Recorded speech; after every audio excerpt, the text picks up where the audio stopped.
Hi, I'm Henry Winkler, And I'm Lin Oliver. my wonderful partner. We're so happy to be here with you at Comic-Con. And we're here to talk to you a little bit about our writing process. Henry, why don't you describe what we've written together? Okay, so, excuse me, I was told that, there was a lull in my acting career.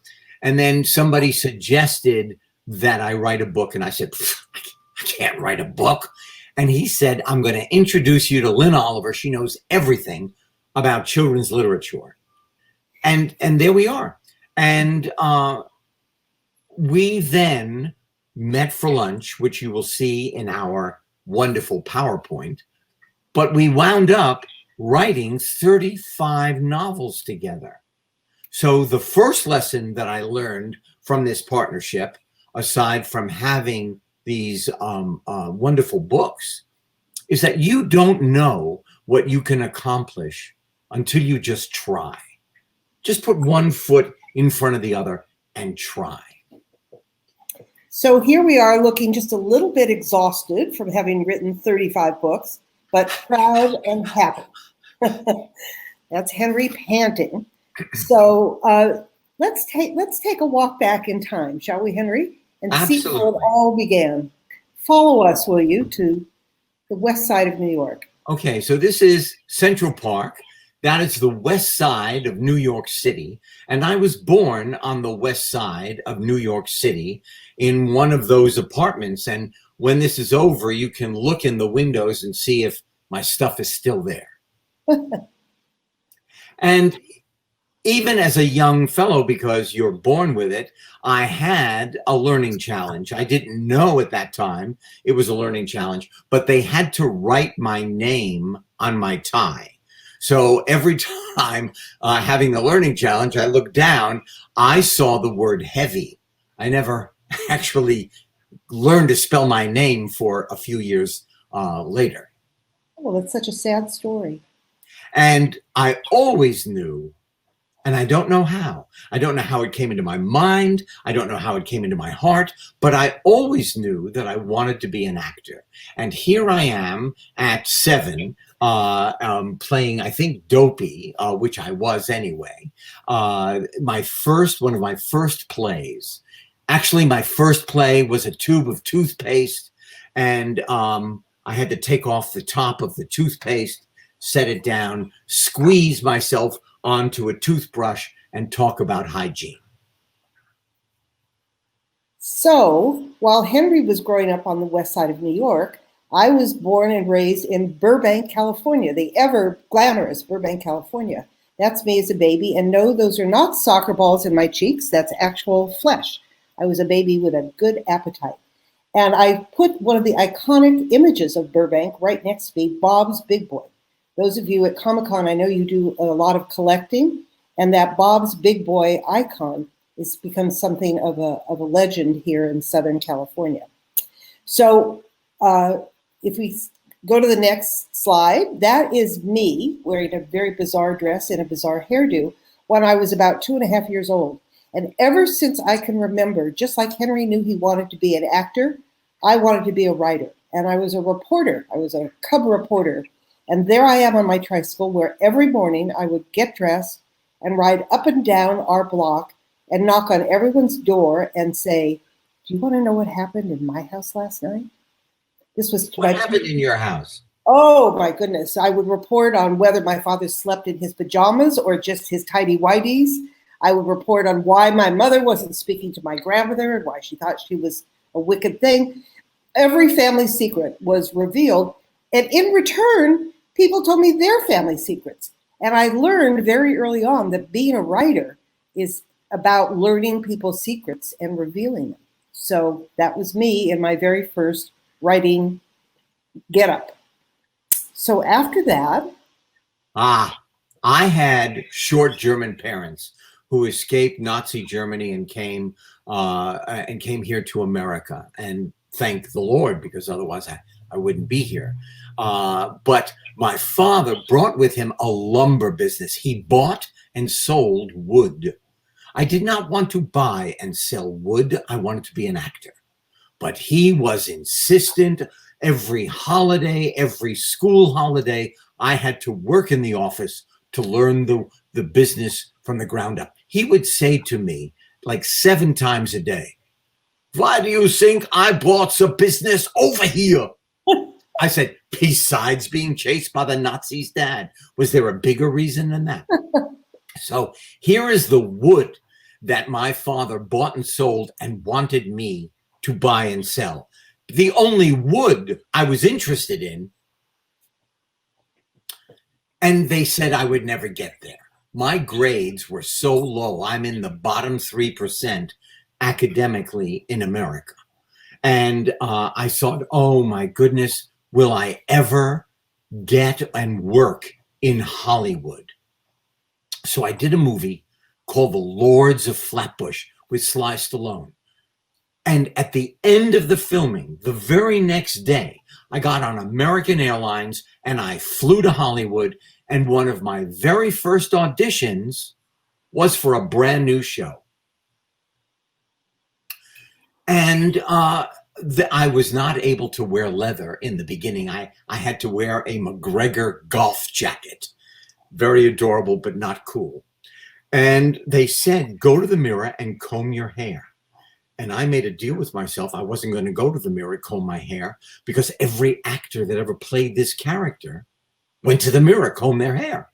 So I said to the director, I'll do anything, but I can't comb my hair. And he said, you're going to comb your hair because the producer wrote it. I walked to the mirror. I pulled out my comb. And I went, hey, I don't have to comb my hair because it's perfect. And that moment defined the character for the next 10 years. And for 10 years, I went, or, whoa. Most famous 2 words in American television. So, I forgot to tell you, my parents called me dummer Hund. For those of you who don't speak German, that means dumb dog. Adorable people. And they told me that, I would never achieve. My teacher told me that I would never achieve. And here I am in 1980 with my wife, Stacy, and I took that leather jacket that I was able finally to wear as the Fonz and presented it to America's Museum. But look who's behind me. The 2 short Germans who didn't want me to be an actor. All of a sudden, they became the co-producers of Henry Winkler. Yeah, and there they were when I presented my jacket to the Smithsonian. So while Henry was rising in Hollywood, pursuing his passion, I was doing the same thing. I eventually left Burbank, sadly, and moved to Van Nuys, where I worked for the local newspaper covering fender benders in Van Nuys. Such was the humble beginnings of my writing career. But I persisted. I wrote all through college. I was editor of the college newspaper. I went to graduate school in television writing, and I eventually got a job at Universal as a writer-producer. And one of the shows that I produced was Harry and the Hendersons. And there you see, I thought perhaps you might want to see a picture of a Bigfoot in a rain slicker, because really, how many times have you been offered that as entertainment? And what's interesting about this is, as I wrote and produced over 300 episodes of television, and that image that you see of Harry, the Bigfoot, he was designed by a man named Rick Baker, one of the most famous monster designers in Hollywood. And it was a very high-tech costume. It weighed about 50 pounds. It was air-conditioned.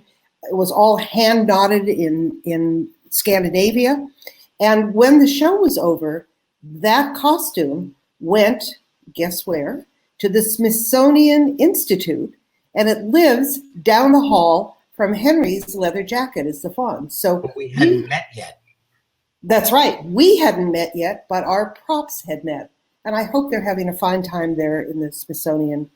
Well, I think that Harry uses the jacket to keep warm in the winter. It would fit on one of his big feet. So after Harry and the Hendersons, I wrote and produced lots of television, most of it focused on kids and family entertainment. I did the Wayside School books for Nickelodeon. I produced a movie called Trumpet of the Swan. I did Corduroy Bear. So I really had spent another 10 or 12 years working in Hollywood as a writer-producer.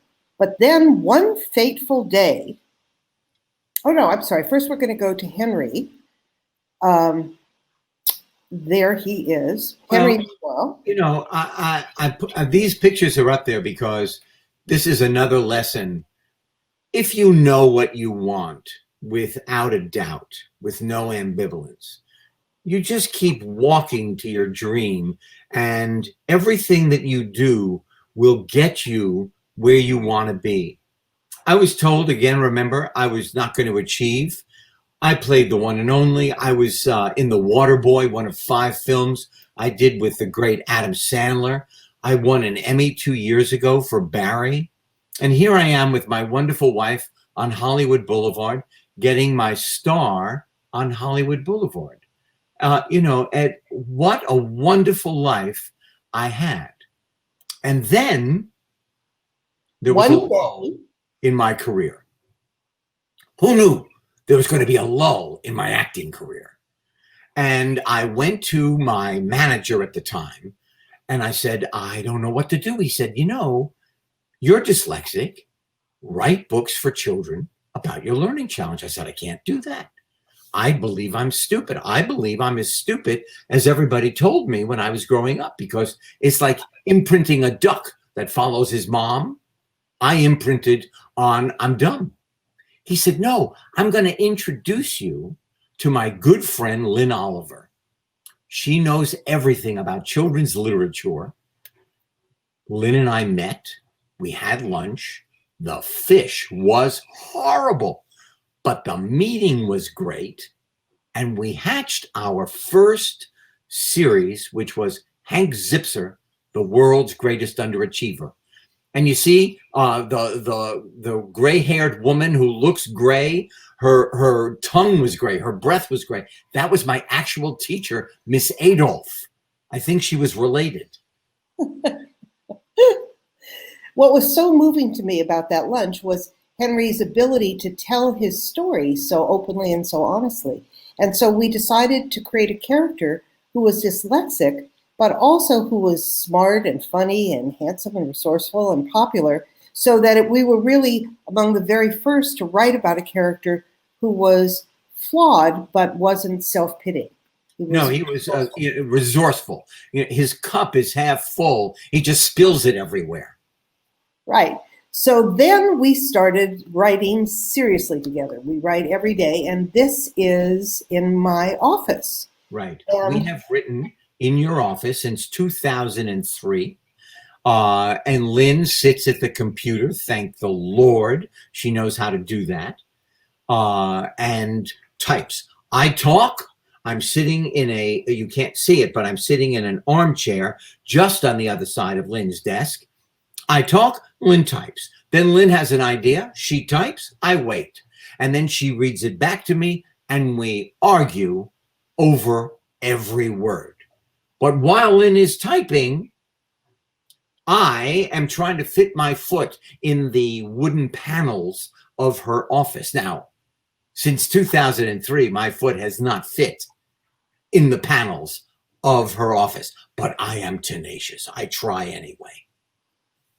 We have many toys for Henry in the office. We have a little Zen sandbox. We have lots of things that keep his mind busy as we're writing. He likes to do 2 things at once.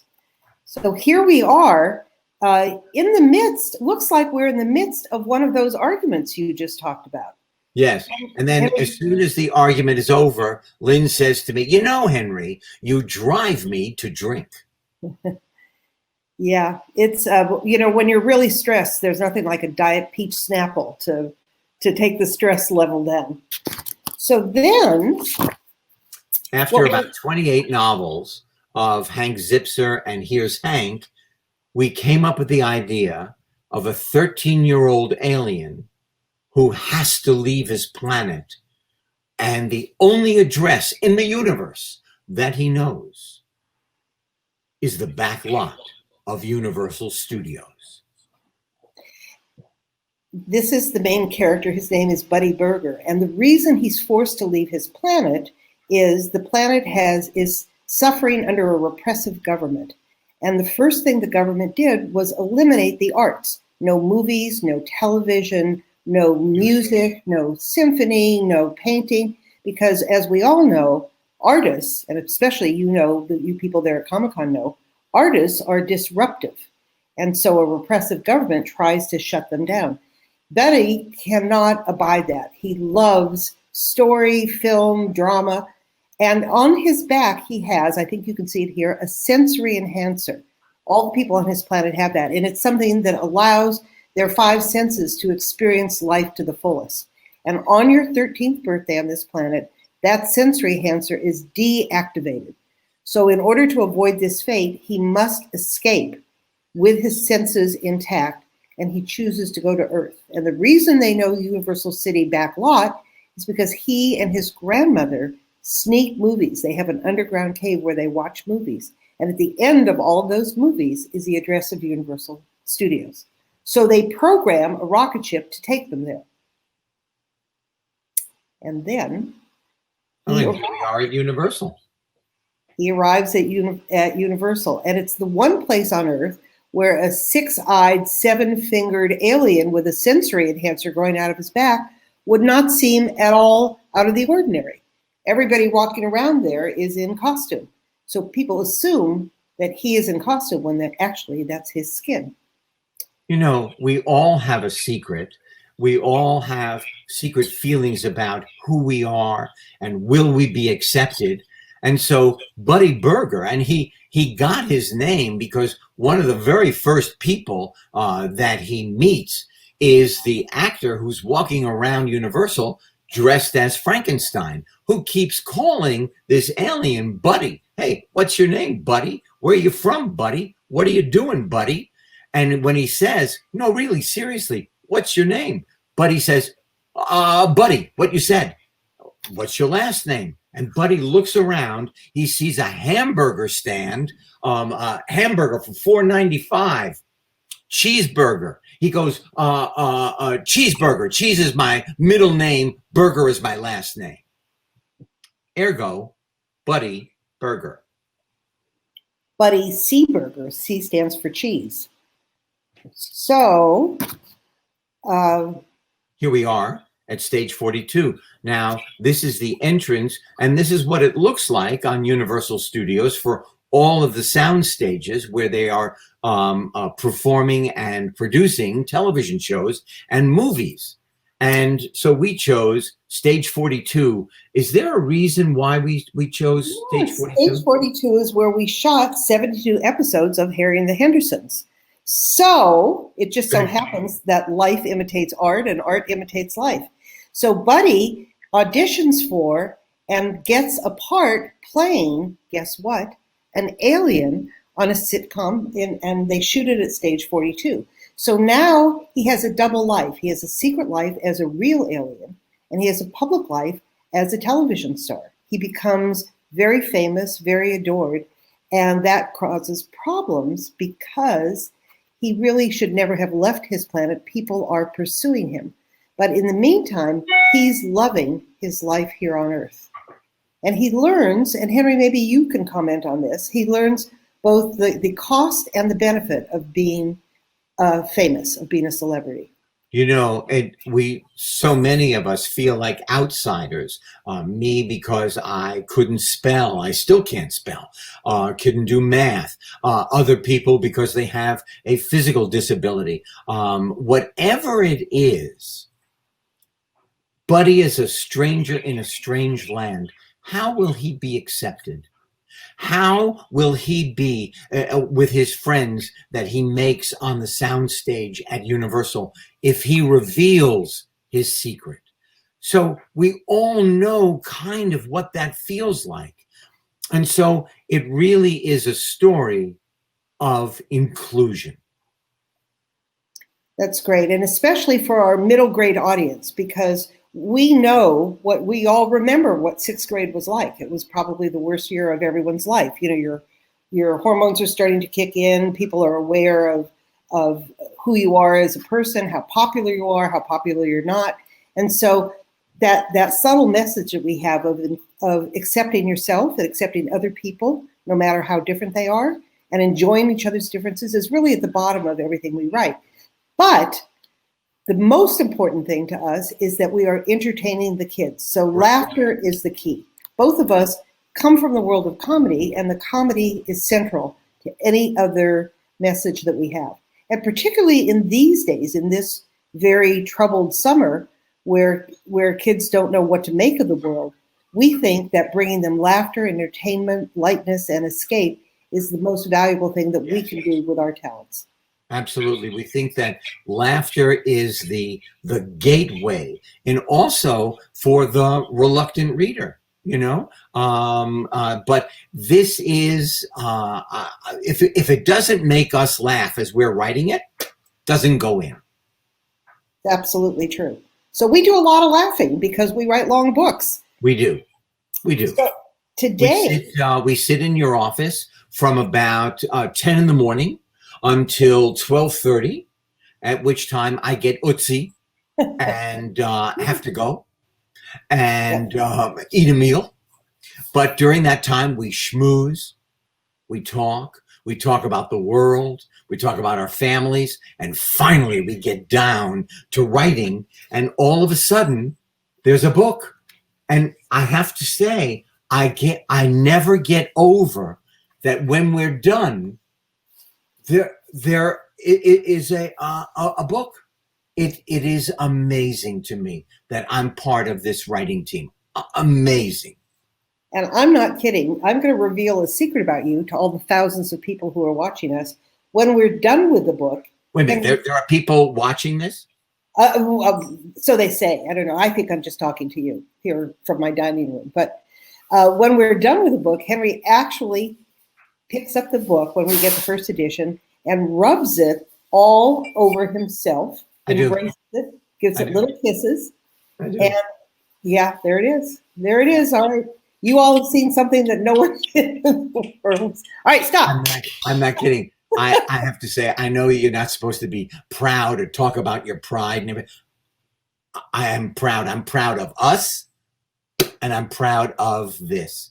And hopefully it will make you laugh, and you will enjoy the adventure. So the first Alien Superstar came out last year, and we're here to show you the cover and talk a little bit about Volume 2, Alien Superstar number 2, which is called Lights, Camera, Danger. And you are the first people to see the cover. So there you see Buddy Burger. And the reason it's called Danger is because, remember, in the first one, he lands on Earth. He gets a job at Universal Studios. He's living a life, but the higher-ups on his planet, on his repressive planet, they will not abide by someone escaping. So he is pursued by this lovely villain. Her name is Citizen Cruel, and I think her name says it all about her. She is dispatched from the red dwarf planet where Buddy is from to come to Earth to kidnap him and to return him home as an example of what happens to someone who escapes the government. And now she has an ability. She's a shapeshifter, because on Earth, if she looks like that, people will think, hey, she's crazy and in a costume. So she can become the gas meter person. She can become a party goer. She can become a photographer. She can change into anything to get Buddy and take him back to his planet. So this book is full of action, and because it's a pursuit. And here you see a scene. Oh, by the way, these books are very lavishly illustrated by Ethan Nicole. And so that the kids will enjoy the story and be able to reference the pictures frequently to add to their enjoyment. So this is a full spread of a pursuit scene that happens on the backlot of Universal. There's Citizen Cruel, and she's chasing Buddy and his two best friends across the back lot. And that ice cream stand that's shaped like a strawberry ice cream cone plays a very significant role, but really you'll have to read the book to find out what role it plays. So then, I mean, if you're who would wondering how think this book that ends, strawberries are dangerous? we all know that. Yeah. Anyway, if you're wondering how the book ends, this is the last illustration. Now, she is captured. Citizen Cruel is captured. They don't take any chances, and they put her in an enclosure with chains and locks and cement. But everybody on Buddy's planet has gigantic fingernails that are like steel. And the last moment of the book, you hear scrape, scrape, scrape, as Citizen Cruel uses her fingernails to try and get Buddy. Wow, I would love to know what happens next. I can't wait to read it. So as you might have presumed, there will be a third book, and it begins with the fingernails and ends, we're not quite sure where, because we're in the process of writing now, but we can assure you a good time for it. And that will be. We're thinking of calling it Mice and Men. Has that title been used? No, not at all. Not at all. It sounds great.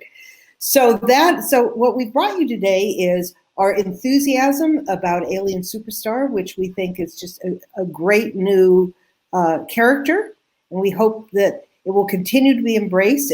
Immodestly, I'm going to say that Alien Superstar, in the first week it came out, hit the New York Times bestseller list. So I'm blushing to say that. Henry, you'll have to say something to cover my embarrassment. No, I mean, you know what? You cannot even imagine that you're going to get on the New York Times bestseller list, and we did. And people really enjoyed the book and talked about it, and it was wonderful. And Lynn and I would like to say to all of you, we are so happy that you joined us. We're so happy we got to chat with you. We hope that you stay healthy, that you take good care of yourselves and those around you. And we look forward to volume 3. Hopefully, we will be able to be there in person and hug you all. Absolutely. We look forward to meeting all of you. I'm sure that this is an unusual kind of Comic-Con for you, but I know the Comic-Con crowd, and I know that you're all doing your best to make it exciting and personal and peculiar. And we think that all of those characteristics are great. So thank you for inviting us into your place today. Have a great conference. Have a great summer. And as Henry says, stay healthy and read a funny book. And if you're looking for a funny book, perhaps it might be Alien Superstar. Thanks so much. We'll see you all soon. Bye.